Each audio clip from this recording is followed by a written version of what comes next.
in just a few minutes, but we're going to set that aside. And I want to just mention to you right now what I call, and I think we talked about it a bit in our first session together, but I want to now take it and make it very useful to you. Did I mention to you that I said I thought there were 3 things that if you just got a handle on these 3 things with your children, life would be so much better. We talked about that. Do you remember? And I remember one was the business. I think you picked up on it. There's 3 things. I didn't get this out of a book. I don't have anybody else who affirms it, but I can just tell you from being the mother of 4 children and the grandmother of soon to be 9, it's what I'm telling you is the gospel truth. If you just get a handle on these 3 aspects of behaviors of your children, they will generalize to all sorts of behaviors of your children. It will just help, your children will take it and it will just impact a lot of what they do in a lot of different places. So I'm going to tell you the 2 quick ones to do, and I'm just saying, do it. Just do it. Do what I'm telling you, right? And it works. And then we're going to talk about a bigger one that is a longer term one. But if you do it, life will be so lovely. What do you call these tools? 3 tools? These are 3 behaviors. 3 behaviors. Yeah, well, you call them what you want. I'll tell you what they are. Okay, so here, the first one. All right, so easy to handle. Children, he's rubbing his up. All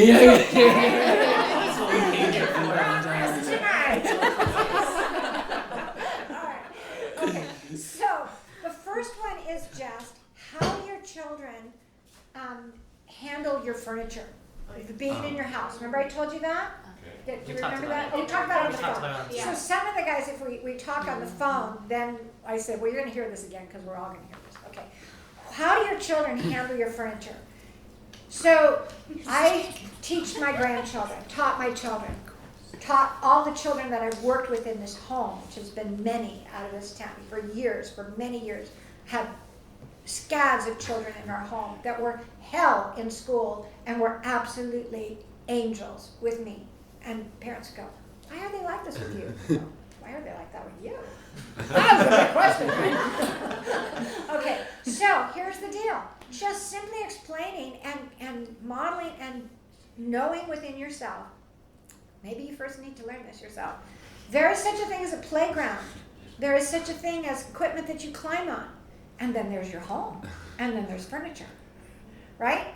And if you don't know the difference, and from the very beginning of your child's life, they are leaping and bounding like an out-of-control puppy over your furniture and climbing on you when they're on the furniture and climbing over the back of the furniture and going, ah, flinging the pillows and, all of that. You go, okay, that will generalize to the soul of the child. A soul of the child is the center part of the child that has the will, right, and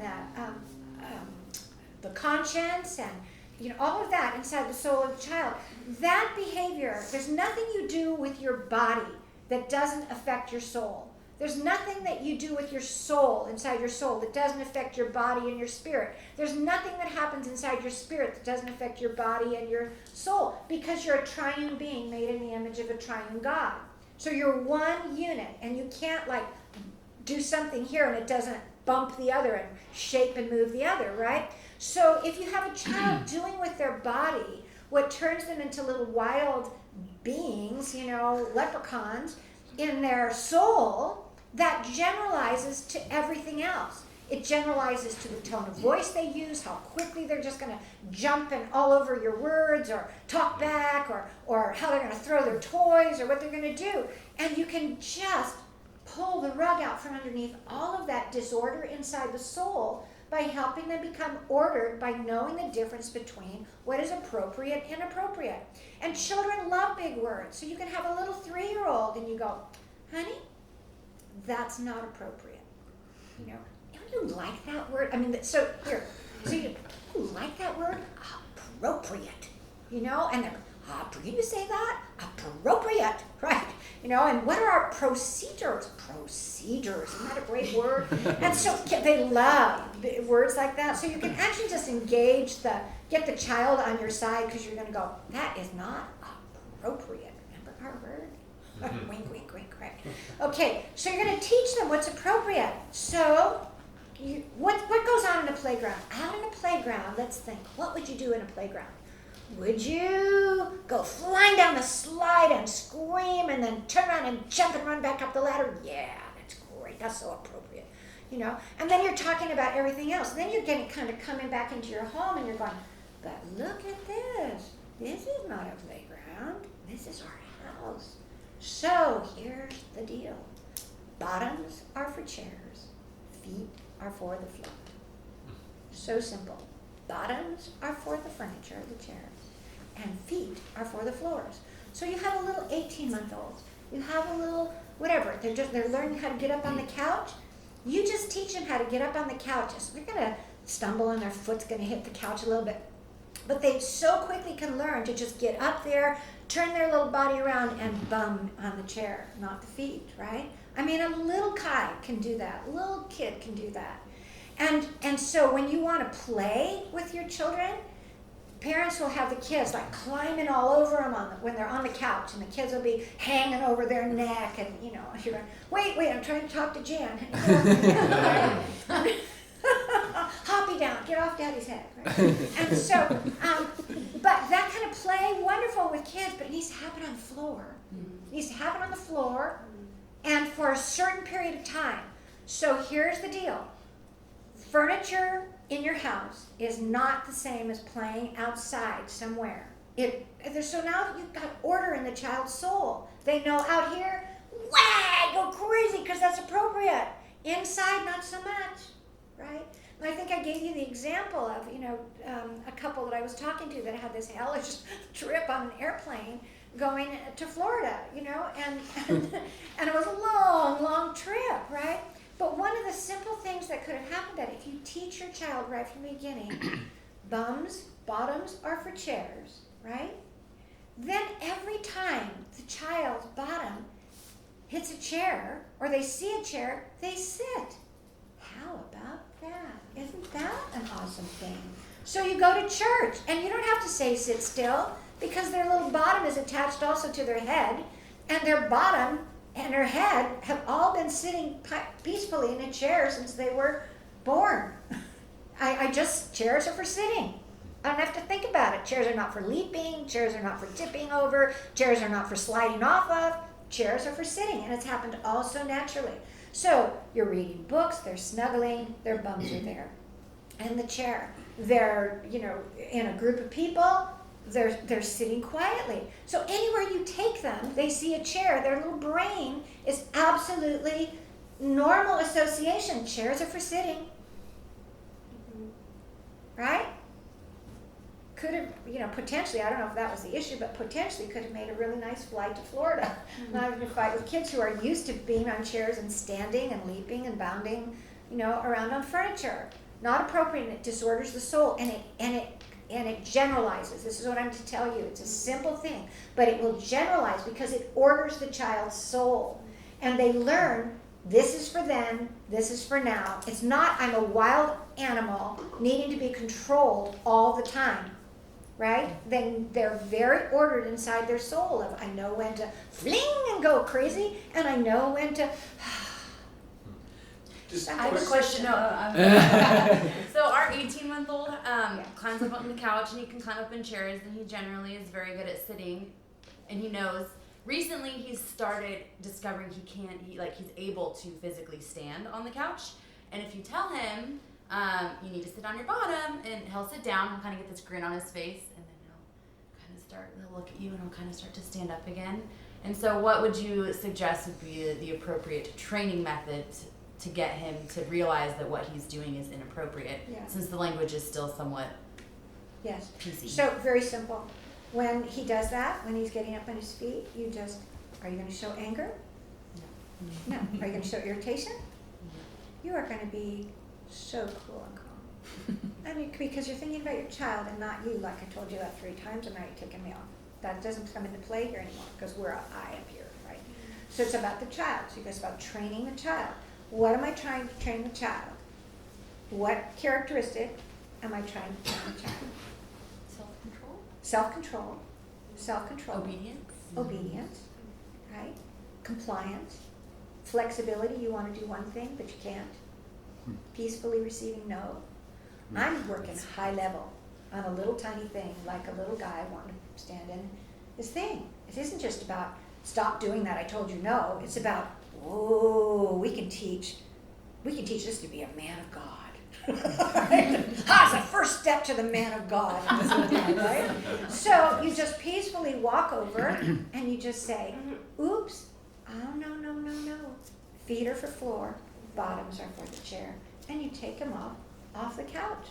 And you just move them away, and then you distract them with something else. And have him do something else. Next time, if he can do it successfully, let's say you're on the couch and he wants to come up and climb with you, you can say, I'll help you climb up, but look at mommy.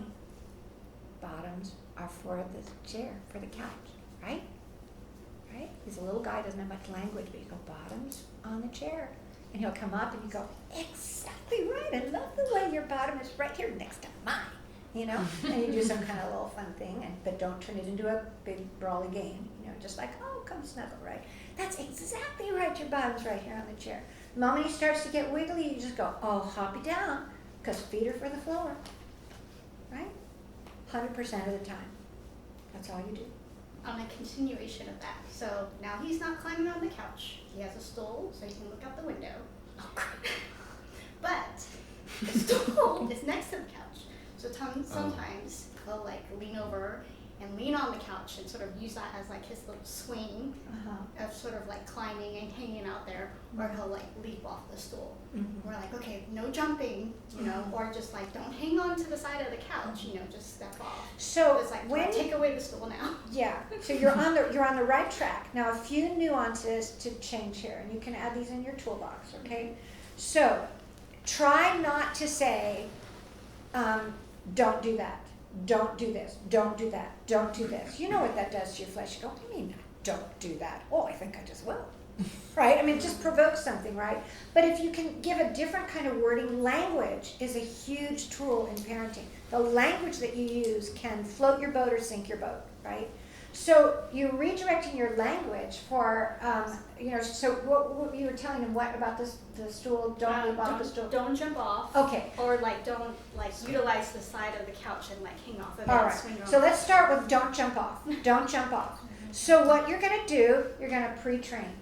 So remember, you're not just trying to get compliance. You're not just trying to solve an immediate problem of my biggest goal is to get you not to get off that stool. My biggest goal is to teach you what's appropriate, to order your soul so that you know what's appropriate at any given time, and how to do it well. And I want you to be successful at everything that's going on in your life. So my job, roll it back, how can I pre-train you how to get on and off this stool the right way? So I don't wait until he jumps. Probably I see him jump and then I think, ooh, should have taught him how to get on and off that stool the way I wanted to. But I didn't, so now I'm starting. And so then you go, some other time, maybe when he doesn't even want to get on, you know what, let's practice something really cool. Like, I'm going to show you how to get on and off the stool the appropriate way. So you are so big, you can climb right up there, and now the really right way to get off that stool is to step down this way. And you can put your hand here, and you can step down that way. You think you can do that? I know you can because you're big. You know what? Probably 6 months ago, you couldn't do that. But you can now because you're older and you're bigger. Smarter, better, everything, right? So you go, so show mommy how you climb up there. Exactly right. Now show me how you're going to step off because that's the hard part, right? That's it. So every time you get up on the stool, you are going to step off this way, right? High five. That's my boy, right? And then if he ever does the jump off, you go, oh my, what happened there? Let's try that again, right? And he's back on. And if now he gets that little twinkle in his eye and goes, I think I'll just jump when I want to, then you just go, oh, because your job is not just to get him to not jump off the stool. Your job is high. You're working for self-control, compliance, obedience, and wisdom, right? So I'm looking at a high level, so I would just say to him, uh-oh, honey. Now, how old? Tell me again. Almost 3.5. Yeah, so lots of language. So I would just say, uh-oh, we're not handling this stool appropriately. So I'm going to just tuck it away for a little bit. And then the next time you go to put it back, you go, he wants to look out the window and he can't reach it. And you go, you know what, we could get that stool out again, but do you think you remember how to get off it? Let's try a couple of times. You show Mom you can get off it. We can put the stool back. What's going on out there, right? And you just distract and jump right in it. Okay? Yeah. I have 2 questions regarding that. One is, would it be okay or appropriate to, like when they're able to talk high language, in the pre-training, to say, okay, now you tell Daddy when he's doing it wrong, that kind of thing, and then I'd be like, and then you tell me, like have them tell me, like, Dad, you're not supposed to do that, that kind of thing. I would actually, it sounds fun, and I've done it, and I actually would not do it. Okay. And there's a principle behind not doing it. One is that when you're trying to teach, let's say you're trying to teach spelling. There are spelling books that say, circle everywhere you see this word spelled wrong. Mm-hmm. And you go, well, your brain just saw it spelled wrong 14 times. That's not what I'm trying to teach my brain is the wrong thing. I don't want my brain to even associate with the wrong thing, right? So that would be the same thing. Okay. Now, a little bit once in a while or something like, if you say, for example, catch me when I'm something, but I think there's better games to play. And I think I gave you guys the example at first week of a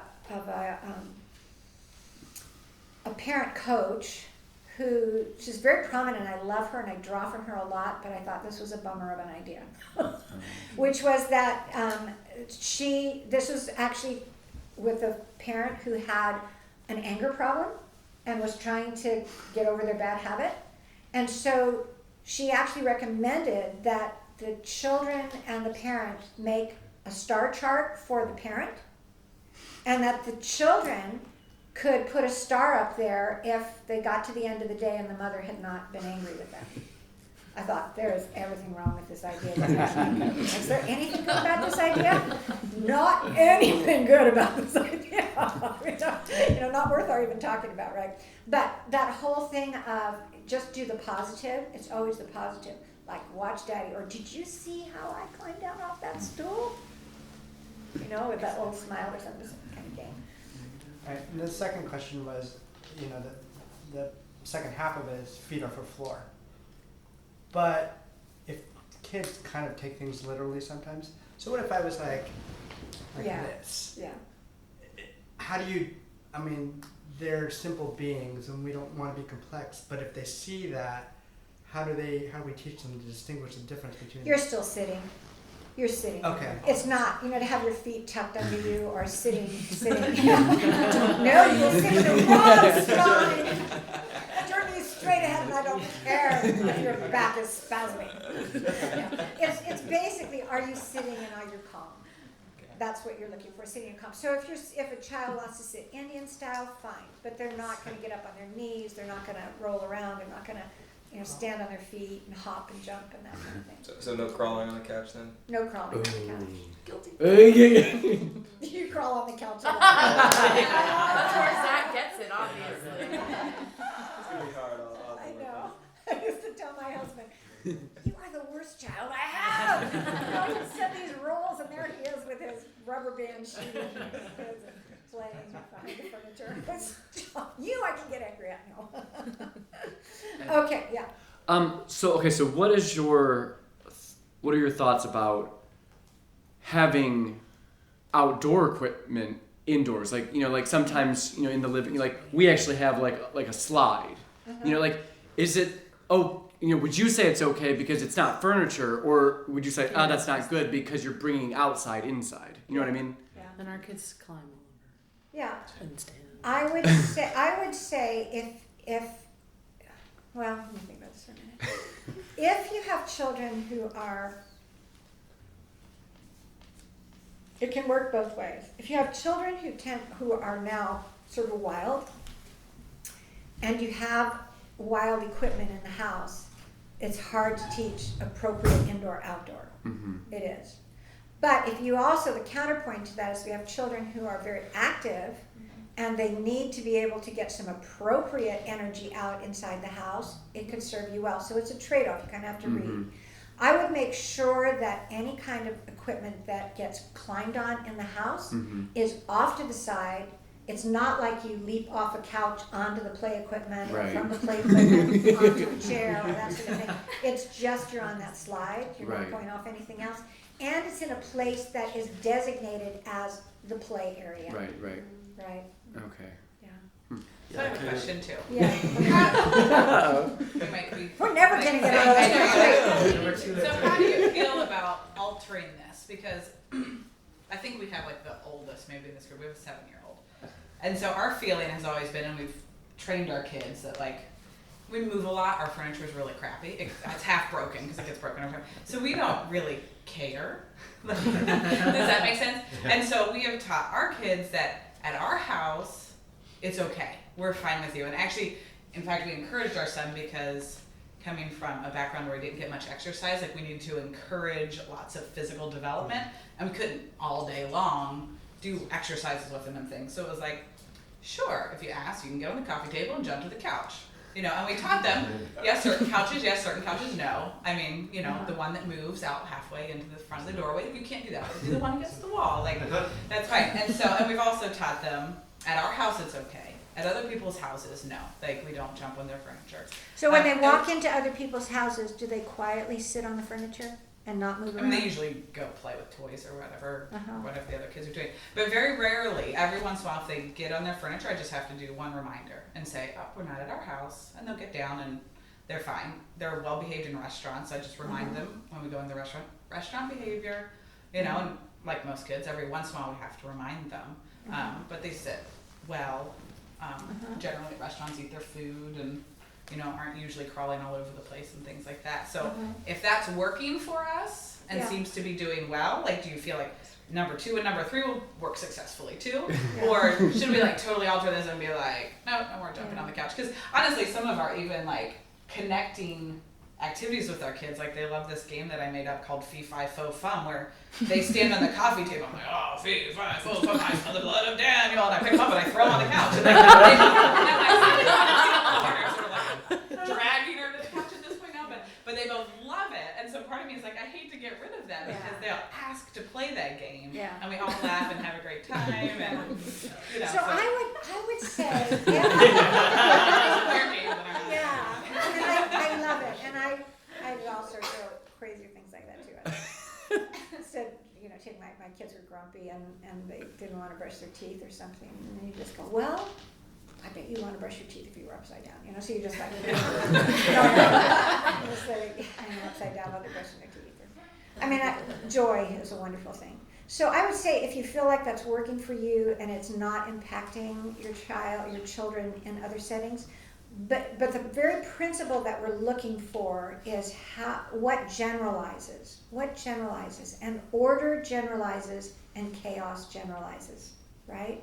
So anything that smacks of inappropriate for the setting is what I call disorder. You're cultivating disorder, and it can, if you would anticipate that it actually, you're looking at other parts of behavior where, at dinner time in your house, they can't sit at the table and they're trying to stand on a chair or getting up and down off the chair 27 times or whatever, then I'd start to pull the plug on all the disorder.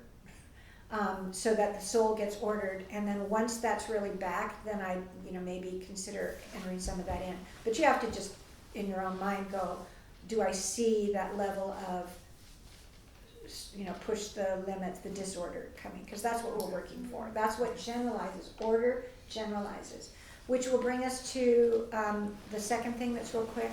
One of the things that's so the simple thing is, Bottoms are for chairs, feet are for floors, and there's not the jumping leaping stuff. And then we'll talk about, I'm just realizing I didn't talk about the how to transition with the reaching out to the couch, so we can talk. So this one is, dads, you guys are mostly the culprit, but maybe it's you, Amanda. Maybe you could. that when we're bored, when you're bored and you kind of going, 10 minutes till dinner, can't really turn on the television, whatever. And then there's this little kid going by. You go, hey, a little action here. Right? And you just like reach out and go,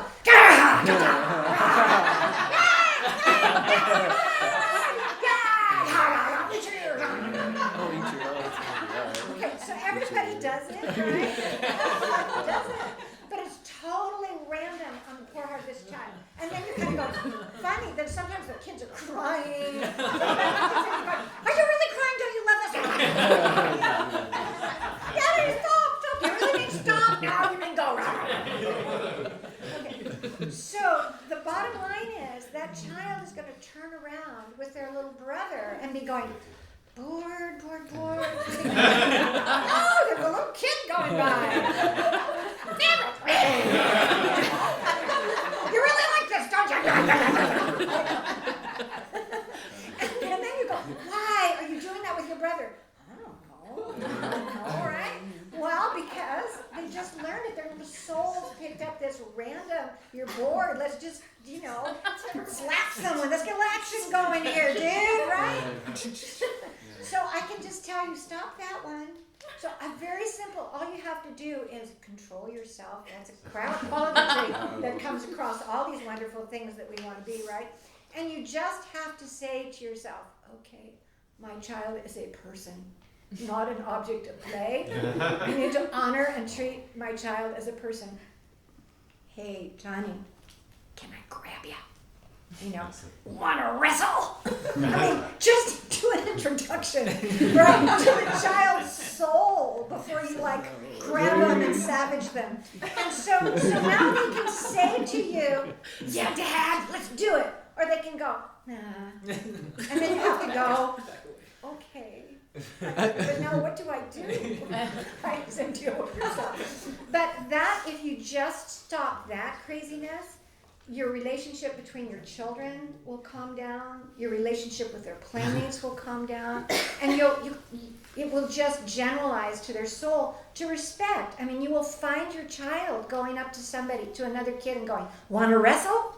Right? You go, "Hallelujah, that was cool."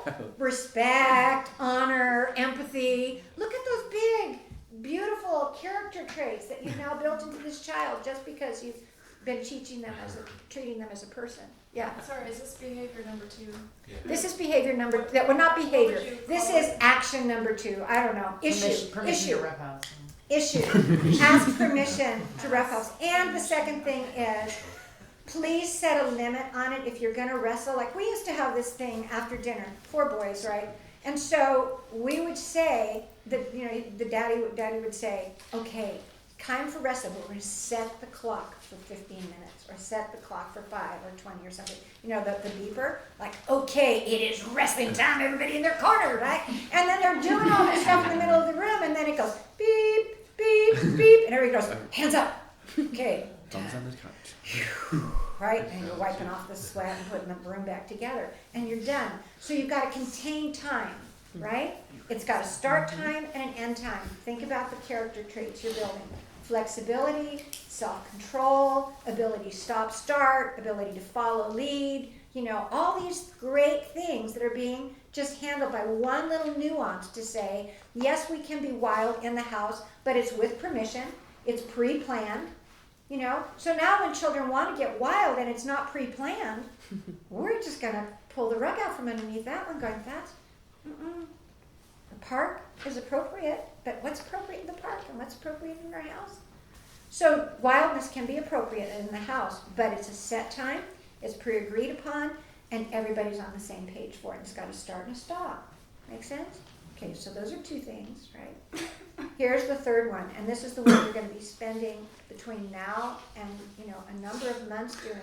But I'm telling you, it will totally generalize to the maturity level and the well-behaved center inside of your child, and it has to do with how they eat.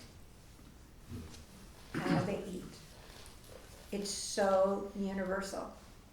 If children eat with their fingers, hold a fork and eat with the finger with the other, eat with their hands with the other hand, don't even pick up the fork, like no even semblance of the fork, right?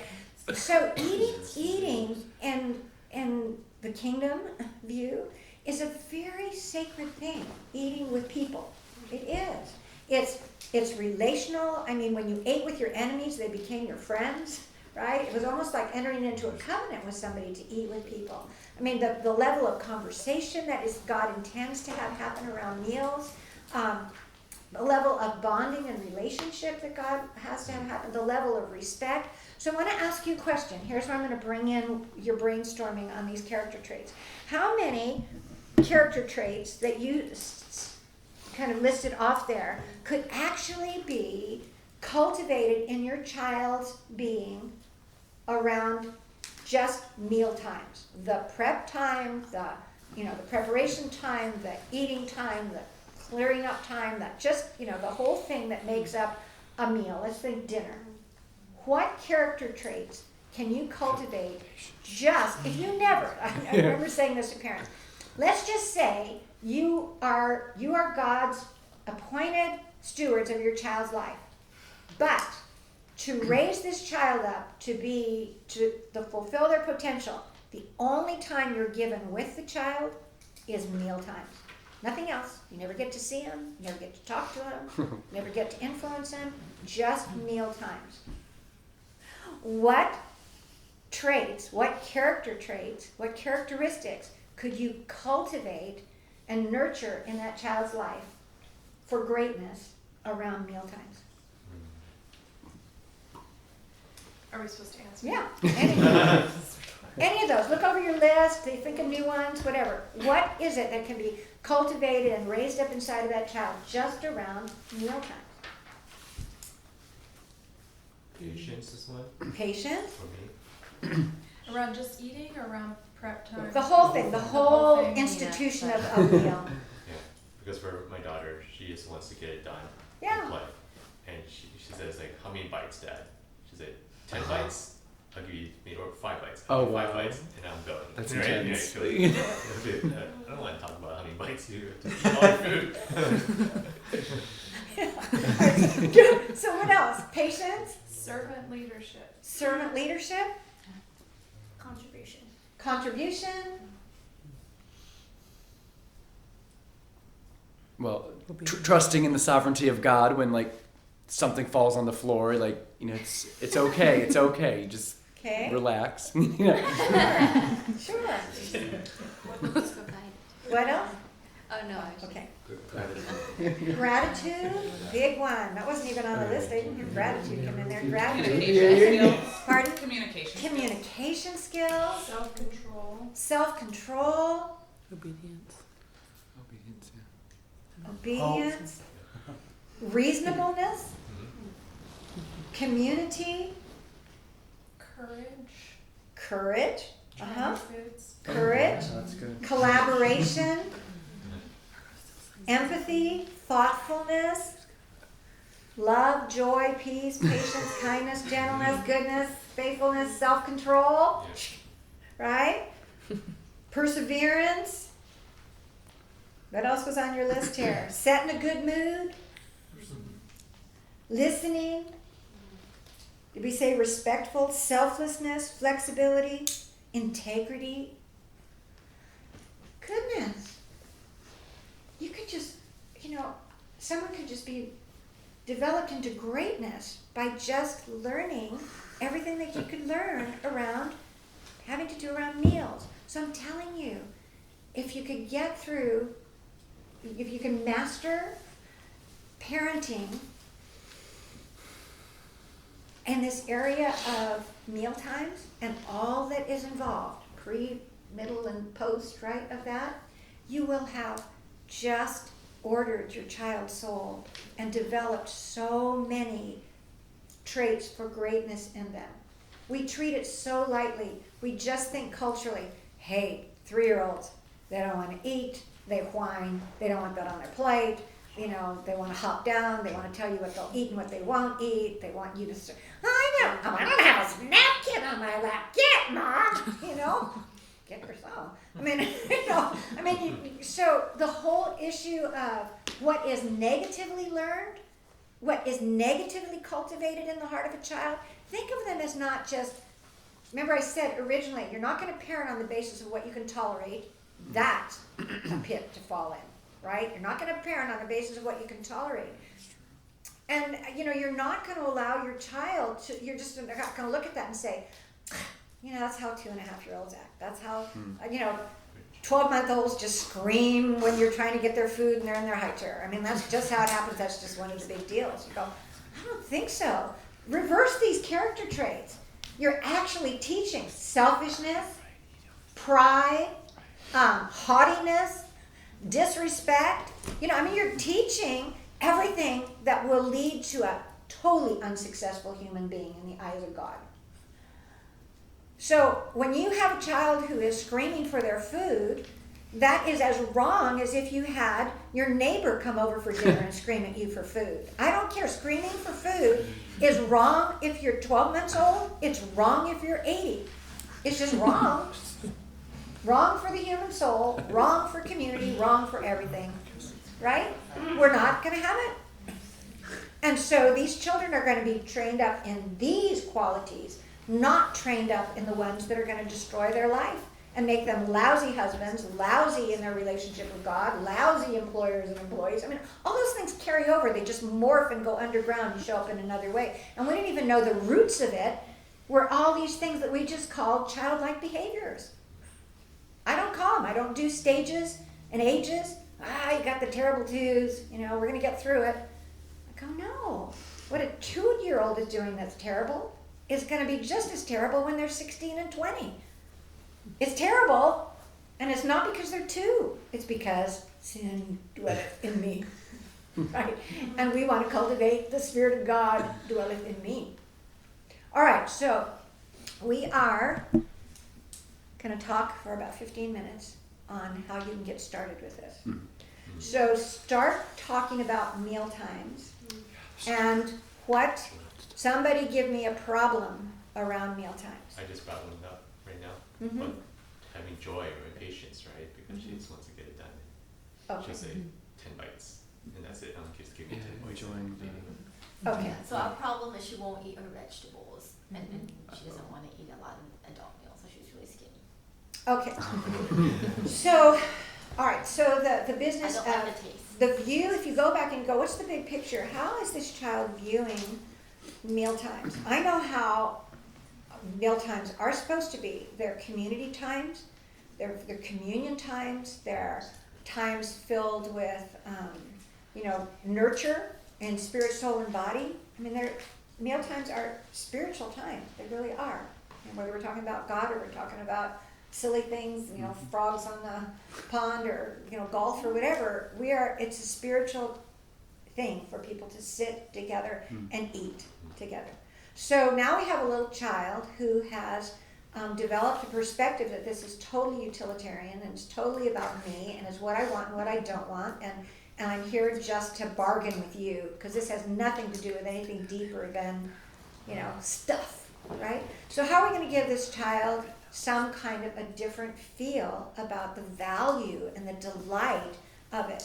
So the very first thing you're going to begin to do, and you know the ages of your children and what's appropriate, and if they're too young for the ideas I'm giving, hold them in your mind because you know how to work them in or whatever, right? So children they order their soul in a different way when they actually have ownership and investment into how something is going and that they want it to go well.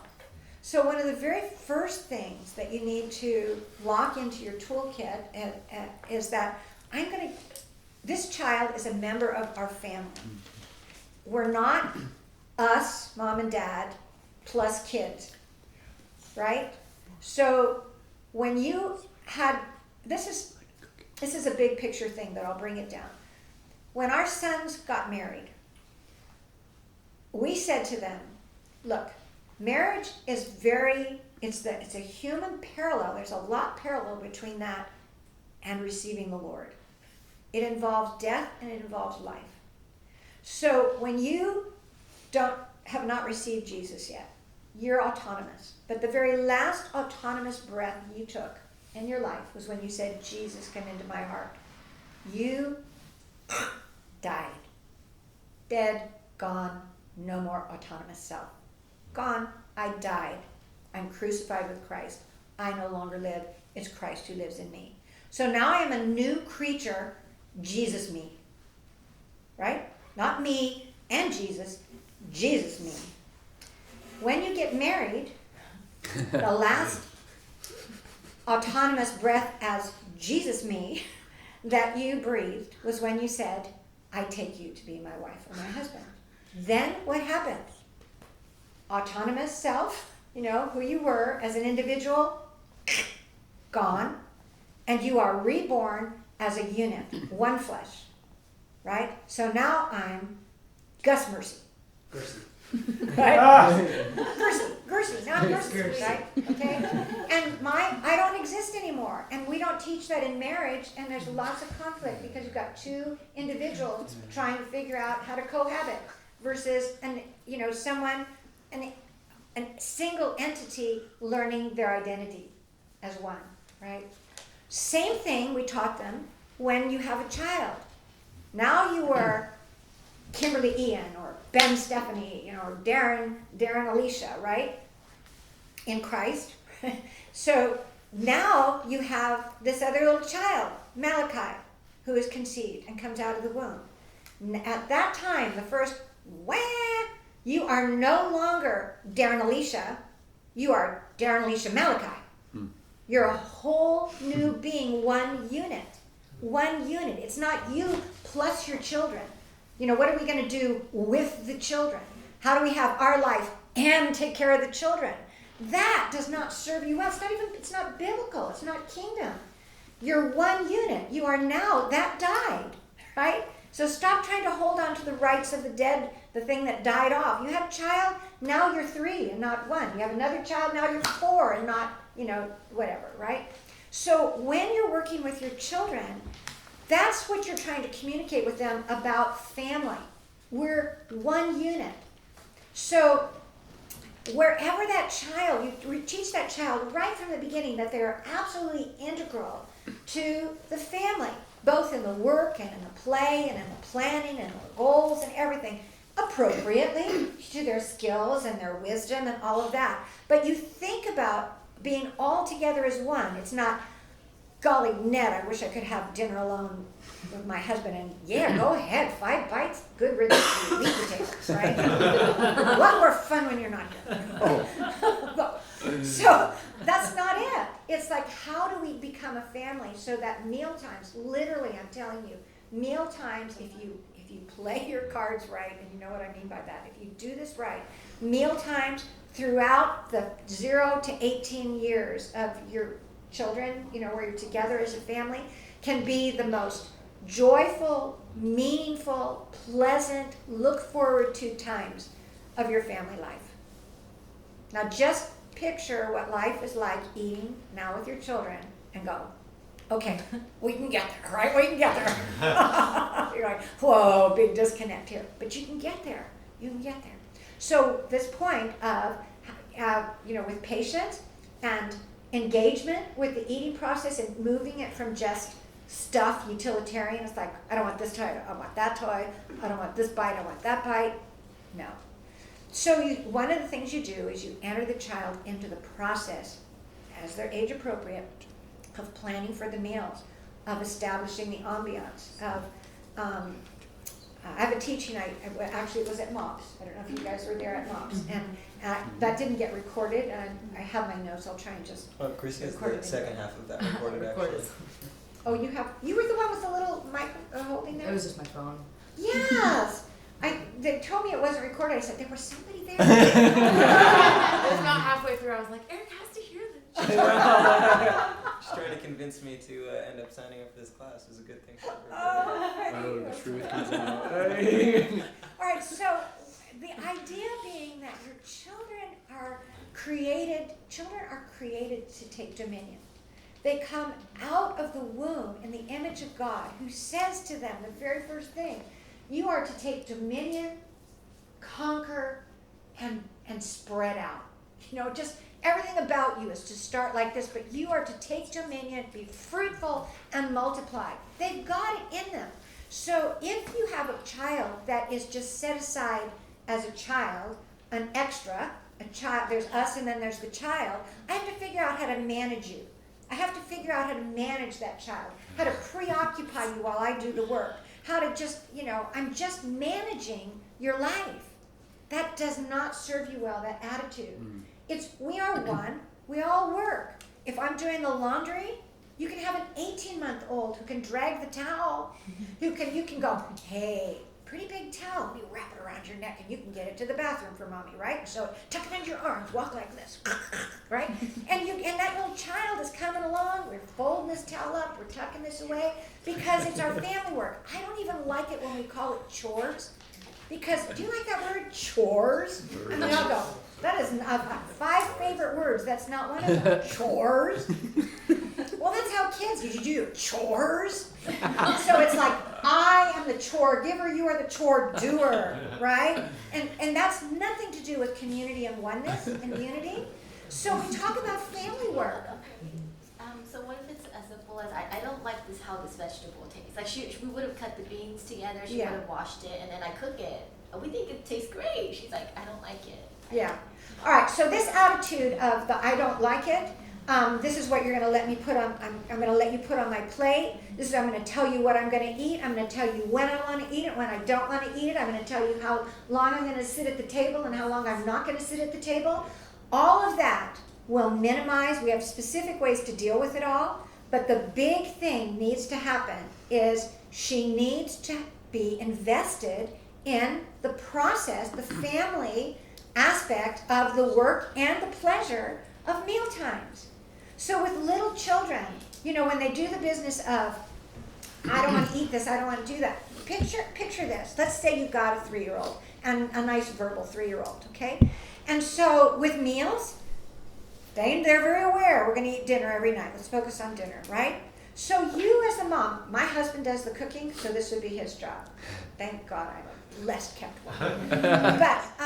But with say most of the moms, do that. So what you're going to do with your little children is you can just do something so simple. You can have a little list that just has meats and vegetables and the starches, right? And hopefully fruit for dessert. Mm-hmm. Because That's right. you all listening to things about sugar and what it does to your body. Because you're not supposed to be making your children sick at 50 by what you do with them at 3. It's another talk. So, okay, so you can have that, and then you have your children, so you go, okay, so for dinner, right, we always want to have this much meat on our plate, we want to have this much vegetables on our plate, we want to have this much starch on our plate. So here, I'll read off this list, and you get to choose what we're going to have off this part for Monday. You got a little calendar. There's Monday, little stickers or whatever it is that's for Monday, right? And you go, you get to choose this for Monday. And let's see, okay, I get to choose for Tuesday, and Daddy's going to choose for Wednesday. I know he really likes chicken, so we're going to do chicken on Wednesday or whatever, right? You can nuance this however you want, but you get the point. So the child is a part of figuring it out, and you're able to discuss with them and say, okay, here's a list of vegetables, carrots and broccoli and green beans and, whatever. And you go, okay, yikes, it's my night to choose. Green beans are not my favorite, but I know they're really good for me. And we had this one. Okay, I'm picking green beans. Now I'm going to figure out how to make those green beans taste good. We're going to have green beans and applesauce, because I can wash those green beans down with applesauce. Good idea, Mommy, right? You're putting this all down, right? And you're working it out with your child. So they're part of the meal. They come to the meal, and you're going to work out with that child and go, you know what? You chose to have this on your day. Not my favorite, but I'll eat it because it's good for me. It was good planning. right? And then when it comes to your day, so everybody's together, you see, kind of working on the fact of the meal going well.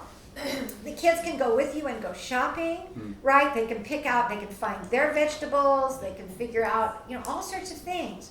So you're working on the meal. Now you're going to minimize, just without coming directly head on to, I don't like the way this tastes, right? You've got that. There are children of very young ages, 2.5, 3 years of age, that can help you cooking dinner. And I mean honest help. Honest help.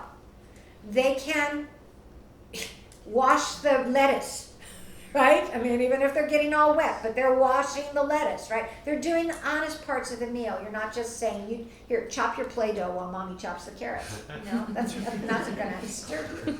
All right? So they can be a part of that. Here's an idea, and it's actually on your list of activities if you want to draw from that. I suggest that if those of you with young children, which is most of you may even work with 7-year-olds, if they haven't been doing this, very simple thing. You just make placemats. You can make them out of paper and cover them with contact paper if you want. Whatever works, right? But you're going to take and you're going to make this with your child, a placemat for everybody in the house that eats at the dinner, and you are going to draw on there. You can make them fancy if you want to. You can get fabric that's washable. You could do it with the non-washable inks. You can stitch it. You can do whatever you want to do if you're craftsy and not like me. I go, okay, construction paper, contact paper at the top. There we are. Okay, but you're going to put on there with the child. Here's where the plate goes. There's a circle for where the plate fits. You're going to put your knife. If you don't know how to set a table nicely, now's the time just to Google it. So the plate and the silverware all an inch up from the edge of the paper, knife blade in, spoon even at the bottom, fork over on the left, napkin, on the left. Here's where the glass goes. It's all drawn on there, right? And it's a little stack.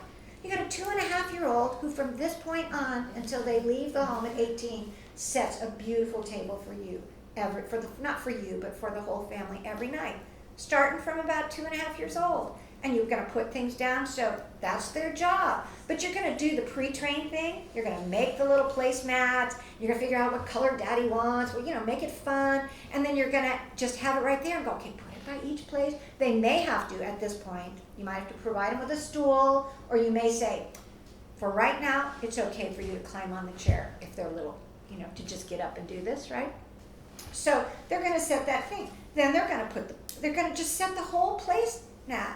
And then they're going to be so proud. They're invested in the meal, and they can get some little flowers, put it in the center of the table. It might be dandelions, with the little puff blowers. Who cares? But you got a little bud vase. They get to put flowers in the bud vase. And you go, what a lovely dinner we're going to have. What do you think if we have tea? Should we have tea? Or if you don't like tea, we could do just warm water in a cup with a little lemon juice. Wouldn't that be lovely, right? You don't have to do this every night. I know you're in a hurry. I'm in a big hurry in my life.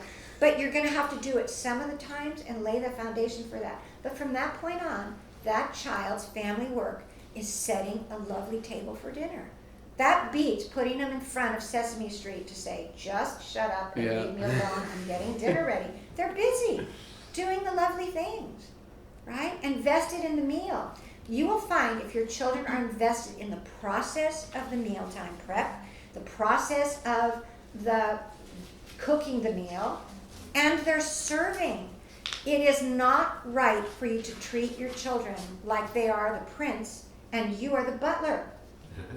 They should not be sitting at the table while you get everything onto the table while they're complaining that you are not Johnny on the spot going, well, fast enough, mother. Hurry it up. I'm waiting.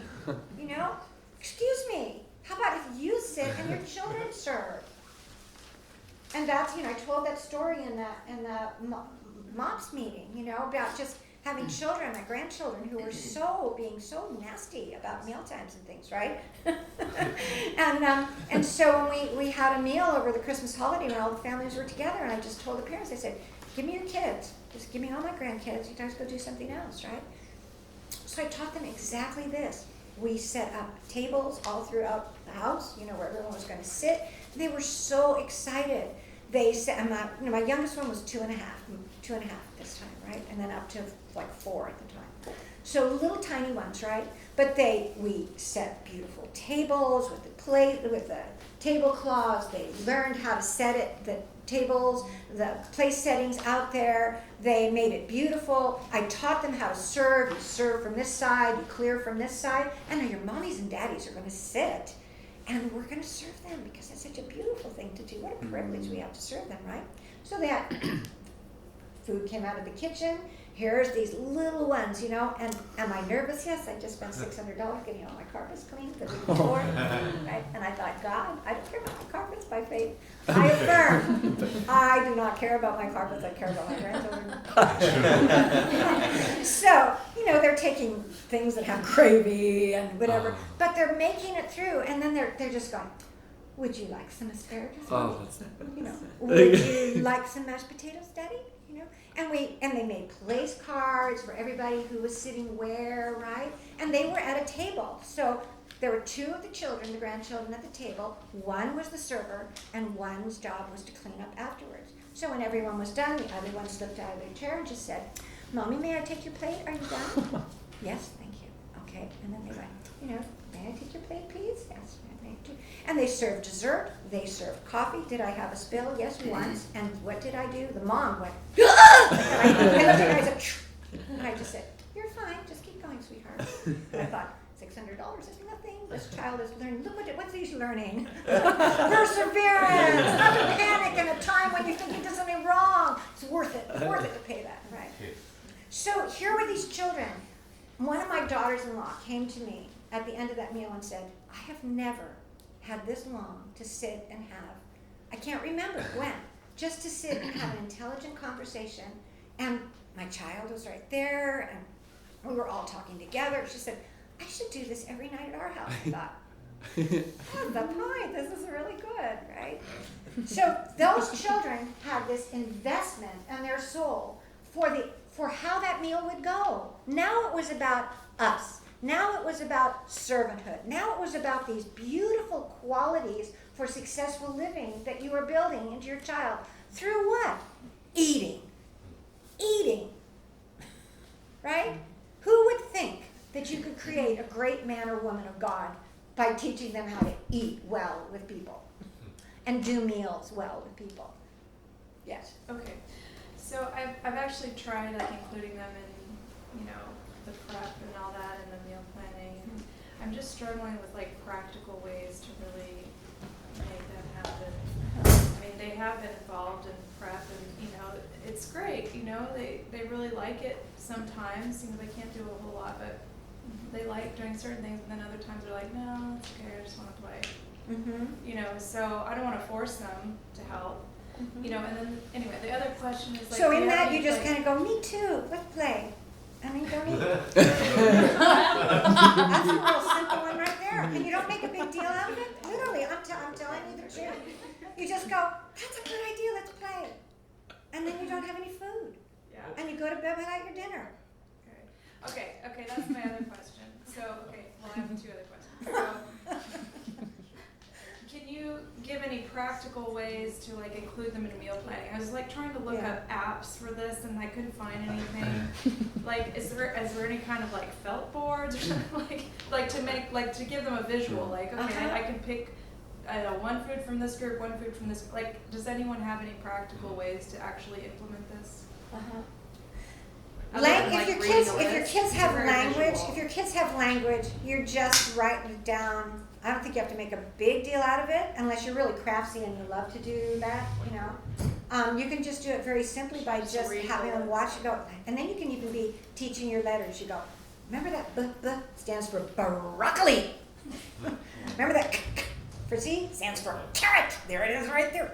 And you're just doing it by first letters. And you can play a game and just go, okay, out of this one, you can choose any of these. Remember this one? This one starts with the broccoli, right? You don't have to drive. All right, and then my other question is, if you do all this, they've been invested in like helping you make the lentil soup or whatever it is.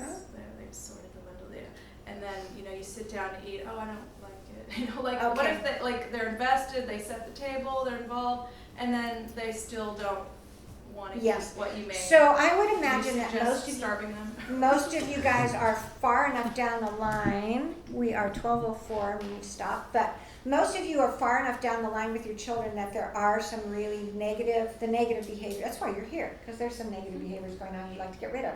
So chances are all your children are telling you what they will and will not eat, what they'll taste and what they will not taste, what they'll clean on their plate and what they won't clean on their plate. And we're going to deal about it next time. One of you might get the audio tape, of the session where I dealt with this. So, it's the lottery.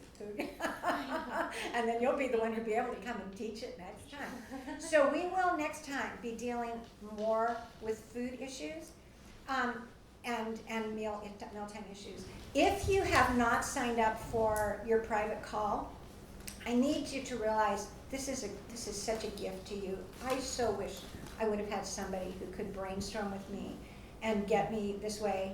You guys, you're getting this for nothing, and it's a life changer.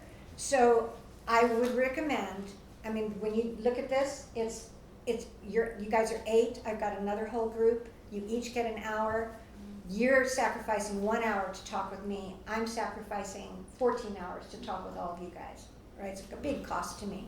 So I say that not to, lay a trip on you, but to say you should value. If it's available to you, you should take advantage of it. So I had some people in the last group who never took one call in 6 months, who never did a call. And I thought, that's really too bad, because I don't know how they were applying all of those things, but it really helps to have somebody to say, here's the nuance that makes it fit your child in your house at this time, okay? So do take advantage of that. Let's pray. Father, thank you for this time. Thank you for hearing our prayers and answering us. Thank you that you will take now something of today, maybe multiple things from today, and have them be living ideas in the hearts and the minds of these parents, so that they take on a life of their own and birth good things. And these ideas are fruitful and multiply and take dominion for good ways inside the family. Call to their remembrance what it is that's particularly meaningful for them and their situation and their children. Father, I bless them in the mighty name of Jesus. I declare and decree over them that they are hand-chosen by you to raise up these children who are appointed by you to be born for such a time as this, to be raised up to bring in the kingdom of God. Lord, thank you for sanctifying their lives. Thank you for drawing them into intimacy with you, where they hear your voice and see your face. They can hear what you're saying and say that to their children. They can see what you're doing and do that with their children. They can flow in the Father heart of God. And I thank you for blessing their marriages. I thank you for giving them forgiveness and growing together over the changing days and years. And Lord, just for pouring out your Spirit on them. You have given them everything they need for life, life, and godliness, holiness, in intimately knowing you, Jesus. They lack nothing for any good work. And we agree with that word, and I release it over them in the mighty name of Jesus. Amen. Amen. Welcome.